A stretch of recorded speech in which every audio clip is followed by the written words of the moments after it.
कि देखिए यहां पर एक मैथ सब्जेक्ट है, एक रीजनिंग है, एक जीएस है और एक हिंदी है।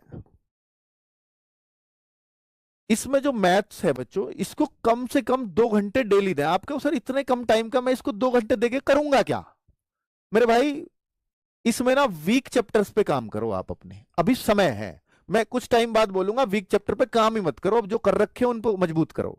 वीक चैप्टर्स पे काम करो, इसलिए 2 घंटे, 1 घंटे वीक चैप्टर्स पे काम करना है और 1 घंटे उस उन चैप्टर्स पे जो आपको आते हैं उन्हें टाइम लगा के करो उन चैप्टर्स को। ठीक है? अब आप कहो कि सर मैं तो ऐसा करता हूं कि जिस चैप्टर में मुझे मजा आ रहा है मैं 3 घंटे पढ़ जाता हूं उसको मैथ्स में, तो बहुत बढ़िया है, फिर इससे अच्छा कुछ नहीं है, आप उसको पढ़ते रहो बस। 3 घंटे भी पढ़ जा रहे हो एक ही चैप्टर, बस पढ़ते रहो। मैथ्स को मिनिमम 2 आवर्स देना है आपको। आप क्योंकि 15 से 20 क्वेश्चन आएंगे, पर बेटा यही आपका डिसाइड करेंगे कि आपका सिलेक्शन होना है या नहीं होना। क्योंकि रीजनिंग सबको एक जैसी आती है, हिंदी आसान आती है, सब कर लेते हैं।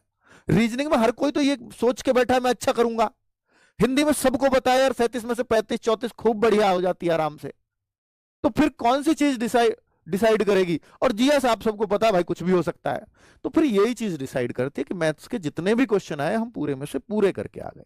ये करना है आपको, है ना? मैथ्स को उतना उतना स्मार्ट बना लो कि जितने क्वेश्चन आए आपको एक भी क्वेश्चन गलत हुआ तो उसका दुख होना चाहिए कि मेरी गलती से हो रहा है ना? अब मैं रीजनिंग की बात करता हूं। रीजनिंग को डेली कितना देर पढ़ना चाहिए? अगर आपने रीजनिंग के सारे चैप्टर्स पढ़ लिए, देखिए रीजनिंग के ना यूपी पुलिस में कुछ चैप्टर्स स्पेशल हैं, जैसे डिसीजन जो मेकिंग के सवाल हैं यहां पर वो कहीं और नहीं आते, यहां पे आते हैं। कुछ कंडीशनल सवाल हैं, उन पे थोड़ी सी प्रैक्टिस कर लो, यूट्यूबर्स से पढ़ लो या बुक से पढ़ लो, एक बार उनको पढ़ लो, अच्छे से समझ लो, अच्छा ये कॉन्सेप्ट होते हैं, ठीक है? उनको तो अलग से पढ़ लेना। बाकी बच्चे इसके अगर आप कर सकते हो तो 55 क्वेश्चंस के आप रोज 1 घंटे लगा के प्रैक्टिस कर पाओ तो इससे बढ़िया कुछ नहीं होगा। ठीक है? इसके लिए बस उसी सोच से मैंने एक बुक भी निकाली थी, एक प्रैक्टिस सेट निकाला था रीजनिंग का, कि बच्चों को मैं कुछ दे पाऊं वैल्यूएबल, और इसके 40 सेट्स मैंने आपको दिए थे, आपको याद होगा। और हर सेट का वीडियो सॉल्यूशन भी है। आप कहो सर मैं अभी इस सिचुएशन में नहीं हूं, लेकिन आपको एक दिन ये सिचुएशन में आना होगा, कभी ना कभी ये जरूर करने चाहिए। अभी आप ये कर रहे हो सर मैं तो अभी रीजनिंग के चैप्टर्स ही पढ़ रहा हूं क्योंकि मुझे अभी सारे चैप्टर्स नहीं आते, तो सबसे पहले काम तो वही करो कि पहले आप रीजनिंग के सारे चैप्टर्स पढ़ो, चाहे अभी आपको उसमें 1.5 घंटे 2 घंटे देने पड़ रहे हैं, दे दीजिए। लेकिन एक टाइम पे केवल इतना कर रहे हो, रोज 1 घंटे में 55 क्वेश्चन, चाहे इसमें 50 सही हो 45 हो, फिर उन गलतियों पे काम कर लो आधे घंटे। इतना टाइम रीजनिंग के लिए मोर देन सफिशियंट है, इससे ज्यादा देना भी मत। रीजनिंग जैसे सब्जेक्ट को, हिंदी को मैं रोज 1 घंटा पढ़ने को बोलता हूं, इससे ज्यादा नहीं बोलता कभी भी। आप कहो सर मैं तो अभी क्लास ले रहा हूं 1 घंटे की, तो फिर आधा घंटा रिवीजन कर लो उस क्लास का, उतना ही काफी है हिंदी में। और हिंदी में कोई आपको मान लीजिए कि जैसे संधि है और संधि में कोई आपको 10 वीडियो करा रहा है, तो मैं तो कहूंगा भाई ये तो मुझे नहीं लगता इसकी नीड है।